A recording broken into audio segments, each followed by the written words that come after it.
When a gentle kindergarten teacher, haunted by his sister's tragic past, discovers alarming bruises hidden beneath the coat of a frightened foster child, he's thrust into a desperate race against time to expose the disturbing truth. Ignored by authorities and threatened by the girl's dangerous caretaker, he risks everything to unravel a sinister secret before the child disappears forever. This is a story of bravery, resilience, and the relentless fight for justice. Before we dive in, let us know where you're watching from, and if you believe the truth should always come to light, be sure to like and subscribe for more. Mr. Bennett always rose at daybreak. He started his morning routine by pouring himself a mug of black coffee in the small kitchen of his second-floor apartment. The apartment stood just 3 blocks from Oakwood Elementary in a quiet suburban area, about an hour outside the bigger city. He liked the early hours, when the streets were empty, and the first rays of sunlight painted gold streaks across the sky. That peaceful ambience provided a refuge from the memories of the past that periodically invaded his mind. He was a kindergarten teacher by profession, and many of his colleagues claimed he had a near-magical calm with children, almost as if he could sense their troubles before they spoke them aloud. But few people understood the undercurrent of pain that fueled his empathy. Years ago, his own younger sister had slipped into the cracks of a flawed foster care system and never fully recovered from the trauma she experienced. While she survived in a nominal sense, her spirit was scarred. That loss of the bright, loving spirit she once had haunted him. It was the reason he had vowed never to let any child under his care be overlooked or brushed aside.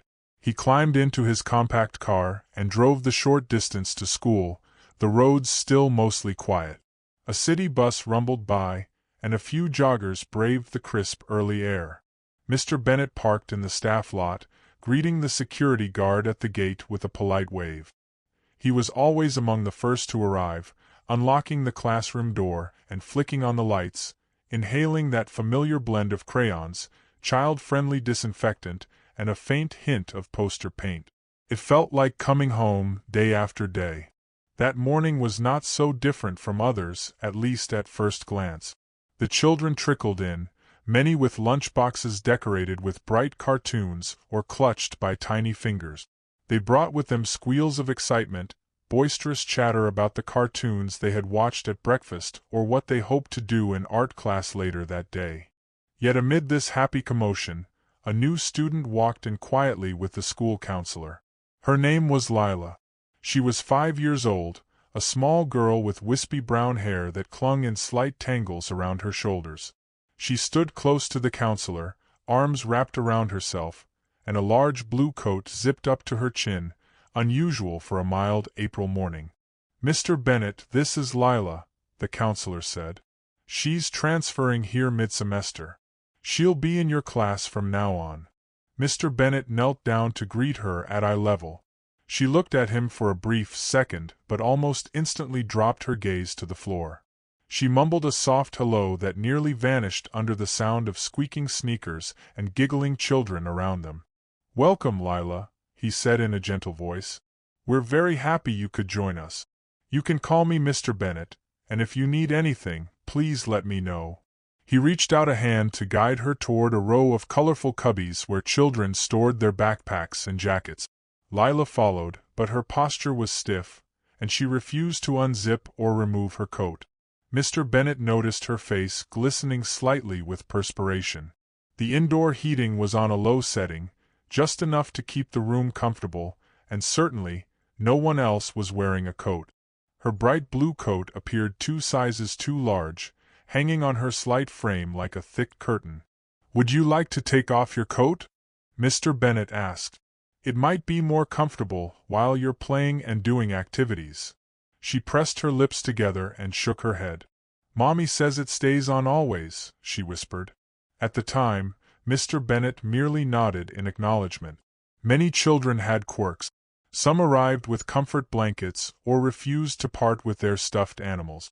Others clung to a favorite jacket or hat. But there was an uneasy tension in Lila's voice that he found concerning. Even so, he guided her to join the other children in the reading corner, where they settled onto small cushions for morning story time. For the next hour, they read a book about a farm. Most of the kids were enthusiastic, raising their hands to answer questions about the animals, smiling and giggling. Lyla, however, shrank into herself. She held her coat collar with one small hand, as if worried someone might force it off her. From his seat, Mr. Bennett observed her. The way she hunched forward, the way she turned slightly away whenever another child reached out a hand or tried to include her in conversation. Something was definitely off. His concerns only increased over the following days. The weather warmed to a pleasant temperature, yet Lyla kept her coat zipped. When recess came, Mr. Bennett and his colleague, Ms. Henderson, led the children outside. The playground was a cheerful array of bright slides, plastic tunnels, and monkey bars. Most kids squealed and dashed off to climb or jump rope. Lyla stood near the fence, her arms wrapped around her torso, refusing to mingle. He approached her gently. "Lyla, would you like to join the others on the swings?" he asked, trying to coax her into a bit of fun. The swings were usually a favorite among children who were quieter or more introverted. She shook her head, avoiding his gaze. "No, thank you," she replied. "How about the sandbox?" he offered. "It can be relaxing to build little castles." Her voice emerged even more quietly. "I'm not supposed to get my coat dirty." He had noticed that she avoided direct physical play. No matter how sweaty or hot she seemed, she never once reached for the coat's zipper. He tried to joke gently. "I promise we can wash it if it gets a little sandy." She only shrank further back. "Mommy says no," she muttered. That single statement seemed to hold a world of fear behind it, and Mr. Bennett paused, uncertain how to press her further without making her more uncomfortable. Lila's eyes darted to the other children, who were skipping or chasing each other around the play area. Her posture was tense, as if she expected trouble at any moment. He decided not to push too hard that day, instead keeping a watchful eye on her from a distance as she stood quietly by the fence for the remainder of recess. Over that week, Mr. Bennett began documenting observations. He jotted down small notes in his personal planner. Lyla arrived in the same coat. Lyla refused to remove coat. Lyla flinches when other children accidentally brush by her. He had learned from painful experience, both personal and professional, that details mattered in potential abuse cases. His sister's experiences had taught him that a single unexplained bruise might be dismissed, but a pattern could become evidence. Patterns carried weight when confronting authorities or agencies. On Thursday of that week, something happened that pushed his concern past mere suspicion. During an arts and crafts session, the children were busy cutting colored paper to create collages of spring flowers. One child tripped, causing a minor collision that sent Lyla stumbling. In the chaos, Lila's left sleeve rode up just an inch too high. For the briefest moment, Mr. Bennett saw what looked like finger-shaped bruises on her forearm. Dark marks as if someone had forcefully gripped her. She pulled her sleeve down quickly, tears filling her eyes, trembling. "Are you hurt?" Mr. Bennett asked softly, stepping closer to examine her arm. But she shied away, pulling the coat sleeve over her hand. "Please, I'm not hurt," she said in a near whisper, her voice trembling. He held his breath, staring at her. He was absolutely certain of what he had seen, if only for an instant. The impression of large adult fingers, a bruise that was clearly not accidental or from a playful bump. Everything about Lila's behavior, the coat, the flinching, the terror in her eyes, suddenly fit together in his mind like a dark puzzle. Alarm bells rang in his conscience. He offered a comforting hand on her shoulder, but she jerked away, as though his touch might burn her. By the time afternoon dismissal arrived, Mr. Bennett had decided on a course of action. He would call Child Protective Services. No matter how many false starts or bureaucratic walls he might face, he would not allow Lila's bruises or her fear to be ignored. He stayed after class, waiting until the halls cleared of bustling students and teachers. Then he shut himself in a small side office near the cafeteria, phone in hand. He placed a call to CPS, methodically explaining everything he had observed, from Lila's reluctance to remove the coat to the finger-shaped bruises. The representative on the other end of the line took note of his report, thanked him, and promised it would be looked into. Mr. Bennett left the call feeling only a mild sense of hope. He was well aware that the system was overwhelmed, underfunded, and often required more than just one teacher's word. At the end of that same day, Lila's foster mother, Claire Mathis, arrived for pickup. Mr. Bennett recognized her from the paperwork. Claire was a middle-aged woman with tight lips and tired eyes. She wore her hair pinned back in a no-nonsense bun. The moment she stepped into the classroom, he noticed how Lila's posture stiffened. Claire didn't smile or show much warmth. She looked around the classroom with a sort of detached impatience, tapping a foot while she waited for Lyla to gather her belongings. "Hello, Ms. Mathis," Mr. Bennett said politely. "I'm Mr. Bennett." She gave him a curt nod. "You can call me Claire," she replied, though her tone sounded anything but welcoming. Lyla hurried to her side, still zipped in her coat. Mr. Bennett inhaled carefully, determined to address his concerns in a tactful way. "I wanted to talk briefly about Lila's coat," he began, choosing to start with something neutral. Claire's brow furrowed. "What about it?" He glanced at Lyla, noticing her lowered eyes. "It's warm in the classroom, and I'm worried she's overheated. She's been wearing it all day, even during recess. I'd like to make sure she's comfortable." Before he could say more, Claire shook her head decisively. "That coat stays on," she stated in a firm tone. "She's prone to colds. I don't want her catching something." Mr. Bennett kept his voice calm. "I understand.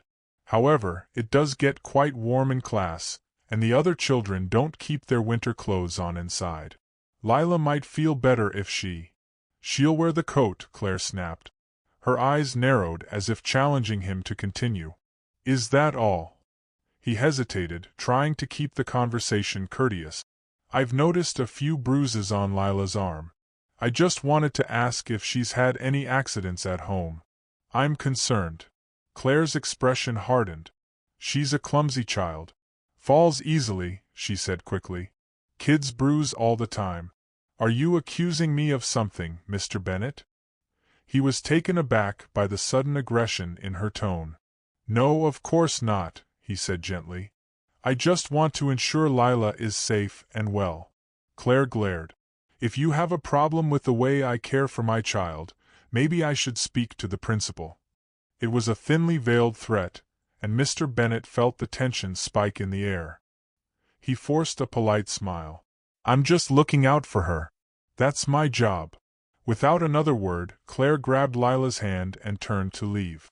The girl trailed behind her foster mother, glancing over her shoulder with large, frightened eyes. Mr. Bennett felt a pang of guilt in his chest for not pressing further, but he knew that confrontation without clear proof could lead to denial, hostility, or even a sudden withdrawal from the school. And if that happened, he might lose what little chance he had to protect Lyla. By the end of the week, Child Protective Services had not returned his calls for further details, and Mr. Bennett's anxiety only grew. He confided his concerns to the school counselor, Ms. Parker, who promised to keep an eye on Lyla. Together, they decided to gather more concrete evidence. Documented incidents, any possible witness accounts, or photos of visible bruises. Without something more substantial, the authorities might brush off the complaint as a well-meaning but unsubstantiated suspicion. In the following week, Mr. Bennett redoubled his watchfulness. During group activities, he encouraged Lyla to join in, hoping that if her coat slipped or if she felt safe enough to remove it, he might see more conclusive evidence of abuse. But Lyla remained as withdrawn as ever. She seldom spoke above a whisper and skillfully avoided contact with the other children. When they danced or played group games, Lyla hovered at the edges, her coat zipped to her chin. On a Friday morning, Mr. Bennett arranged a gentle dance session involving simple, playful movement, an activity he often used to help shy children open up. He led the group in a circle, playing a soft, cheerful tune on a small speaker. The children, giggling, spun in place or swayed from side to side. At one point, they were to link arms with a partner. Mr. Bennett approached Lyla, offering his arm with a supportive smile. She bit her lip and clutched her coat sleeve. "It's just for a moment," he told her. "You can hold on to my arm. I won't hurt you." She stared at his offered arm as if it were a trap. Slowly, she placed her small hand on his forearm, letting him guide her in a slow pivot. Even that minor contact felt like a small breakthrough, but it didn't last long. When another child bumped her from behind, Lyla let out a startled cry and immediately withdrew, stepping back to the wall and refusing any further participation. Mr. Bennett pretended not to notice the suspicious stares from one or two children, who were too young to articulate what they sensed but clearly recognized that something was different about Lyla. After the dance session ended, he gently coaxed her aside. "Lyla, is there anything you want to tell me?" he asked. He spoke softly enough that the other children, who were retrieving crayons from a supply shelf, couldn't overhear. "If something's bothering you or if you ever feel scared, you can talk to me." She shook her head, her voice trembling. "I'm okay," she whispered, but her eyes glistened with tears she tried to hide by lowering her gaze. He bent down to make eye contact, his voice gentle but firm. "You know that my job is to keep you safe at school, right? You can tell me if something is hurting you. I promise I won't be mad." She hesitated a long moment, her breath shaky. "Mommy said I shouldn't talk," she finally mumbled. Mr. Bennett's heart clenched. Before he could press further, the bell rang for snack break, and a couple of chatty classmates ran up to them, asking him about fruit slices and whether they could share them. The moment was lost. Lyla quietly blended into the background once more, as if grateful for the distraction. That afternoon, he stayed late again to call CPS, leaving another message urging them to investigate promptly. He emphasized the bruises, the child's withdrawn behavior, and his conversation with the foster mother. Each time, he tried to sound as urgent as possible without seeming hysterical, but there was no immediate callback. Bureaucracy could be painfully slow, even when a child's safety was on the line. The following Monday, he found a note in his mailbox from a CPS official requesting additional details. He called back, carefully explaining everything that had happened over the last week. They thanked him for the information but made no explicit promises about when they might act. His frustration boiled quietly beneath his calm exterior. In the meantime, Lyla was still showing up every morning with her coat zipped, still flinching at the slightest unexpected touch, still subdued and anxious in a classroom otherwise filled with laughter and curiosity. One afternoon, Ms. Parker, the school counselor, found Mr. Bennett in the staff lounge. He was alone, finishing a quick sip of water between classes. She approached him with a sympathetic nod. "I talked to Lyla today," Ms. Parker said. "Tried to get her to open up about home life. She was guarded. She said she likes reading stories and playing with crayons but clammed up when I asked about her foster mother. She kept saying everything was fine and that she just likes wearing her coat." The poor girl was nearly shaking. Mr. Bennett sighed heavily. "I've reported it. I keep calling. But I feel like we're racing against time. If Claire senses our suspicion..." Ms. Parker pursed her lips. "She might pull Lyla out of school entirely." He nodded. "Exactly. And then we'd have no way to track her, no way to help her. That's what scares me most. Lyla reminds me so much of my own sister." He paused, the pain obvious in his voice. "I can't let this happen again." "Let's keep documenting every incident," Ms. Parker said. "I'm going to consult with the principal as well. Maybe she can expedite a welfare check with the local authorities." "Good idea," Mr. Bennett replied. "In the meantime, I'll do everything I can to make Lyla feel safe here." And so the days passed in a tense pattern of watchfulness. Each day, Mr. Bennett greeted Lyla with a warm smile and attempted, in small ways, to gain her trust. He assigned her gentle roles, like helping pass out crayons or lining up the class for lunch, to boost her sense of belonging.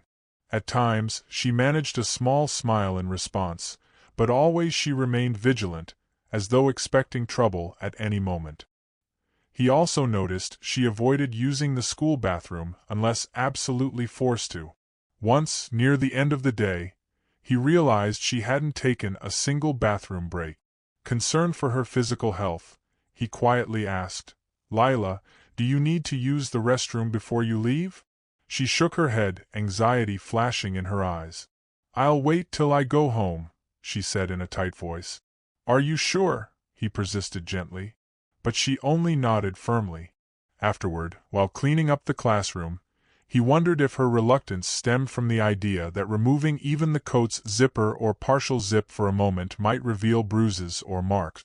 Maybe she was scared that someone else would see them, or maybe it was her foster mother's strict warning that she should never remove the coat outside the house. The entire situation weighed heavily on him. At last, a small break in the case arrived courtesy of an observant fellow teacher, Ms. Henderson, who noticed Lila's coat sleeve slip during a crafts project. She also spotted bruise-like marks. Ms. Henderson approached Mr. Bennett, describing what she saw, which matched what he had already documented. That gave Mr. Bennett a second witness to confirm potential abuse. He quickly relayed this to CPS in another call, hoping that having more than one teacher's testimony would expedite the matter. But the response still felt frustratingly slow. Days turned into over a week. Lila's bruises seemed to fade and reappear in different spots, only occasionally glimpsed when the oversized coat sleeve fell back slightly. Mr. Bennett wrote down each sighting meticulously. He also noticed the tension lines on Lila's face seemed deeper, her eyes more shadowed. Something was escalating, and the sense of dread gnawed at him. Finally, one late afternoon, Ms. Parker and Mr. Bennett arranged to meet Lila's foster mother, Claire, for a more formal conference, hoping to keep it civil but also show some firm concern. Claire arrived, her expression guarded, arms folded. Lyla stood beside her, eyes fixed on the floor. Ms. Parker started with pleasantries, discussing Lila's academic progress in class, praising her for her sweet nature. Claire barely responded, letting out a short grunt now and then. Then Ms. Parker gracefully shifted the topic. "We'd like to talk about Lila's coat," she began. "As we discussed before, it's quite warm, and we want to make sure Lyla is comfortable. We also saw a few bruises." Without missing a beat, Claire cut her off. "I told Mr. Bennett already. Lyla is clumsy. Bruises happen. Is this some kind of accusation?" Ms. Parker kept her voice calm and professional. "No one is accusing you. We are mandated reporters, though, and when we see repeated bruising or certain patterns, we're required by law to look into it. Our priority is ensuring Lila's safety." Claire's face turned a deep shade of red. "You people think you know everything. If you push this any further, I'll pull her out of this school. And I'll sue if I have to." Teachers stepping over the line. Mr. Bennett tried to keep his cool, recalling how many times he had heard parents threaten lawsuits when they felt cornered. "Claire, we're concerned for Lyla. That's all this is. We just want to make sure she's all right." Claire grabbed Lila's hand in a tight grip. "Then this meeting is over. Lyla, we're leaving." She marched out, and Lyla followed behind like a shadow. Ms. Parker and Mr. Bennett exchanged worried glances. The situation was precarious, exactly the scenario they had feared. If Claire felt threatened, she might disappear with Lyla. Mr. Bennett remembered his sister's plight.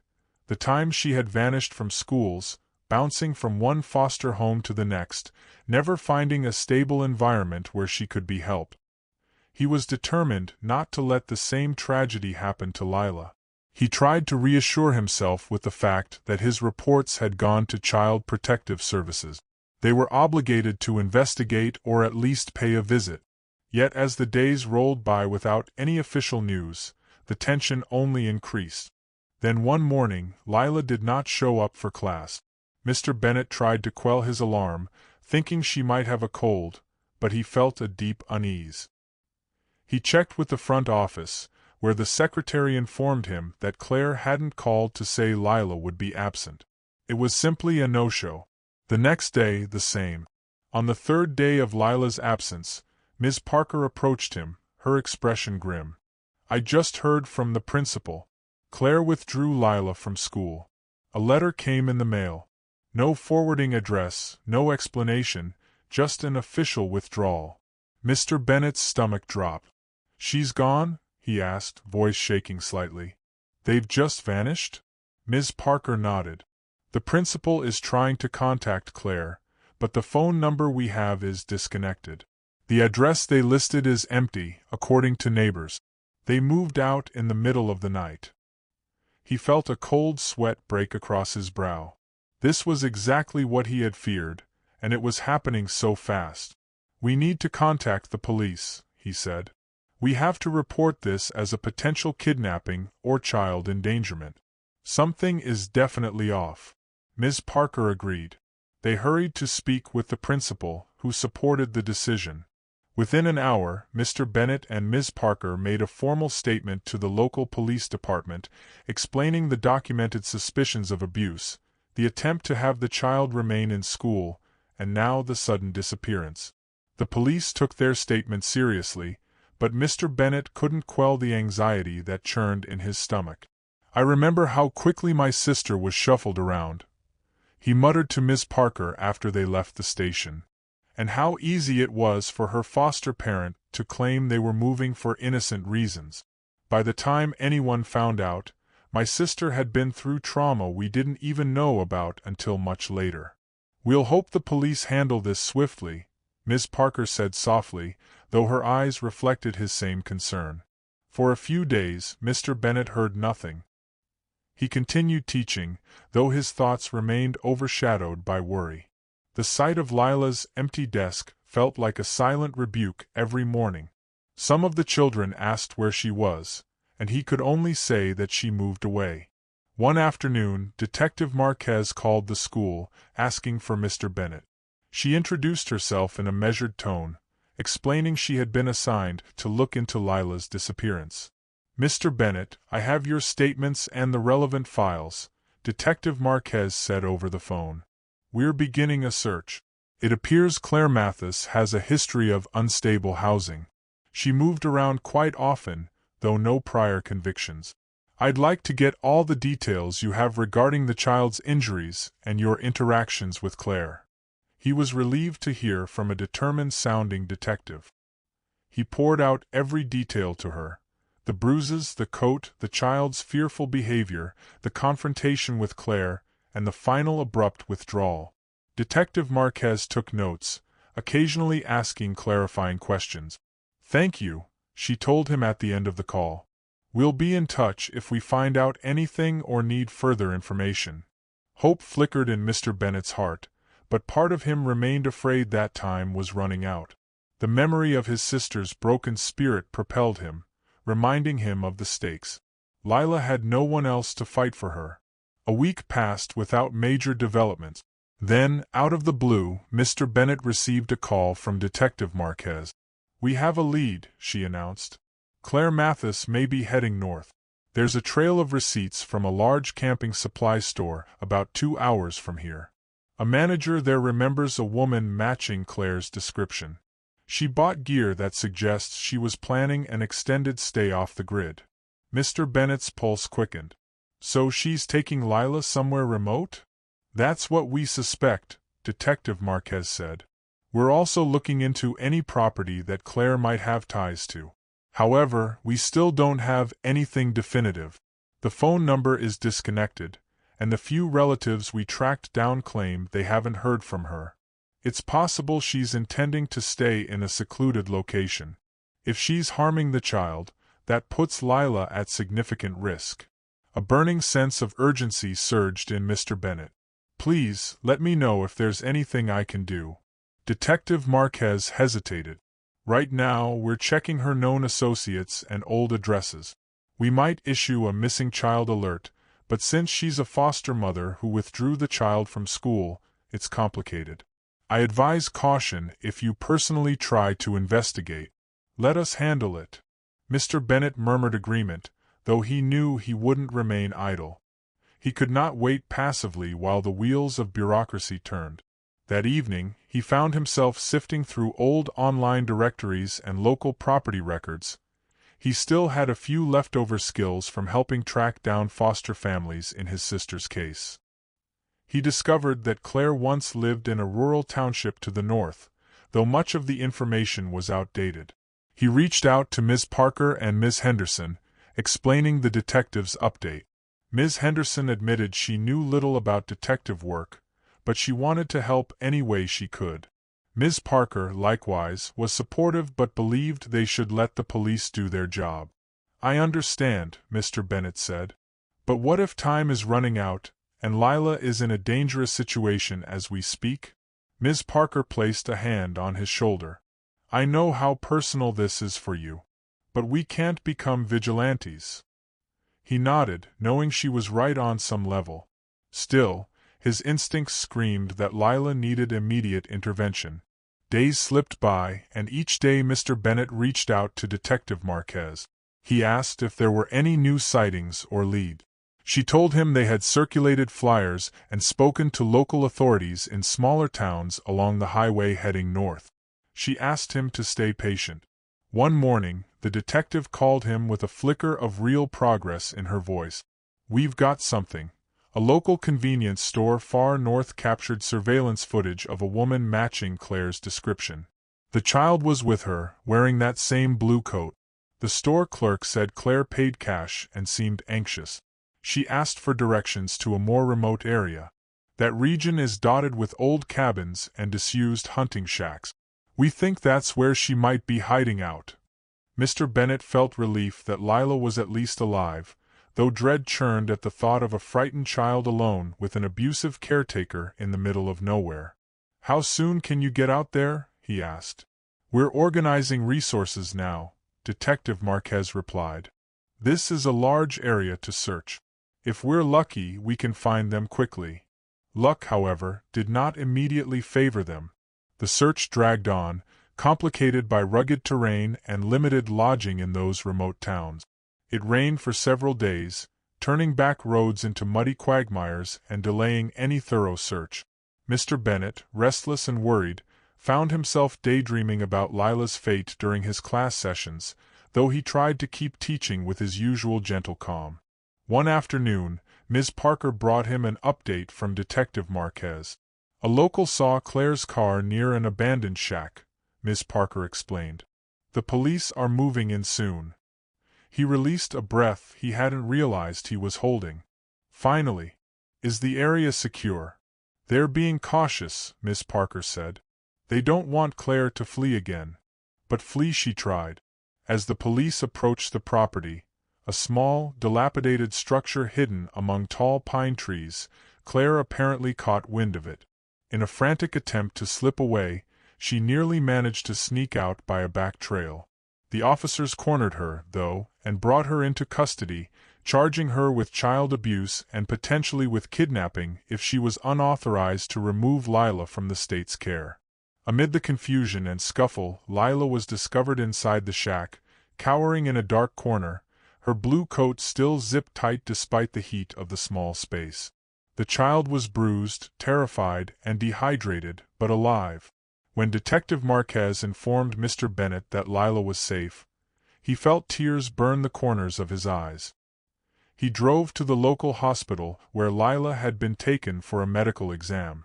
The doctors found older bruises in various stages of healing all over her body. It was exactly as Mr. Bennett had feared. She had been systematically mistreated for who knew how long. When he walked into the hospital room, Lyla was on the bed, looking unbelievably small. She wore a hospital gown, her thick coat finally removed. On her arms and shoulders lay a patchwork of contusions. At the sight of Mr. Bennett, her eyes filled with tears, and she trembled. He stepped up to her bedside slowly, hands raised in a gentle, non-threatening gesture. "It's okay, Lyla," he said softly. "You're safe now." She stared at him for a long moment. Then, in a shaky whisper, she asked, "I can stay with you now forever?" Emotion overcame him. He recalled all the times he'd wished he could have rescued his sister from every painful moment she had endured. He had failed back then, at least that was how it felt, though he knew the system was mostly to blame. But this time, he had intervened in time to save another life. Yes, he whispered. Forever. Lila's custody situation was complicated because she was officially under foster care. But Mr. Bennett's reputation at the school, his documented attempts to protect Lila, and his collaboration with the police and CPS painted a picture of a man who genuinely had the child's best interests at heart. After a series of legal steps, interviews, and a thorough background check, the courts granted him temporary guardianship. They saw him as the stable, caring figure Lila desperately needed. The day the judge approved him as Lila's permanent foster parent, tears stung Mr. Bennett's eyes. He remembered pulling up to the hospital's curb, the sky a clear bright blue overhead, as he prepared to bring her to his home for the first time.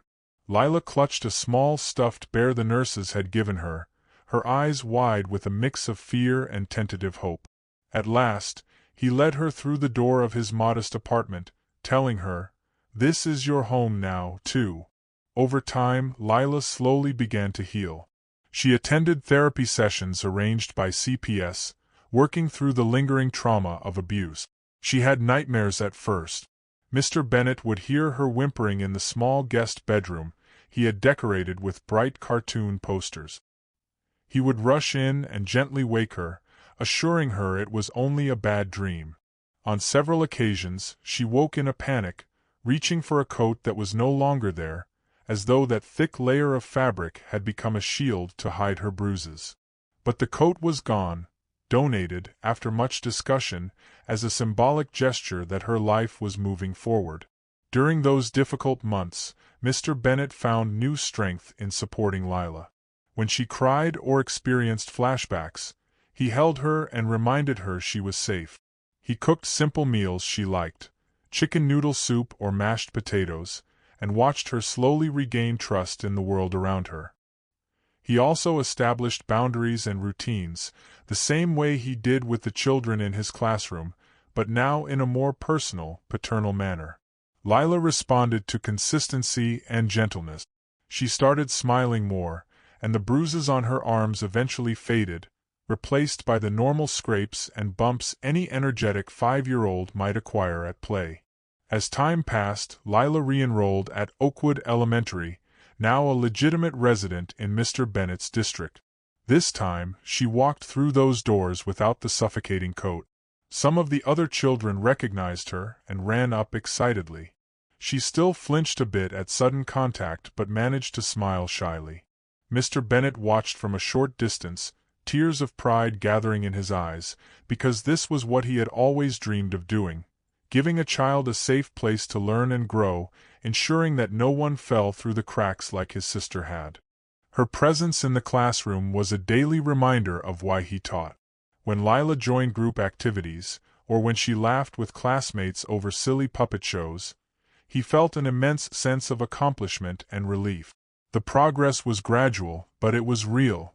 Together, they developed small evening rituals, reading a bedtime story, talking about the day, and reaffirming that she was protected and loved. Yet her healing journey was not simple or swift. She had nightmares that occasionally forced her awake at 2 in the morning, crying out for help. She also sometimes froze when other adults tried to touch her shoulder or pat her head.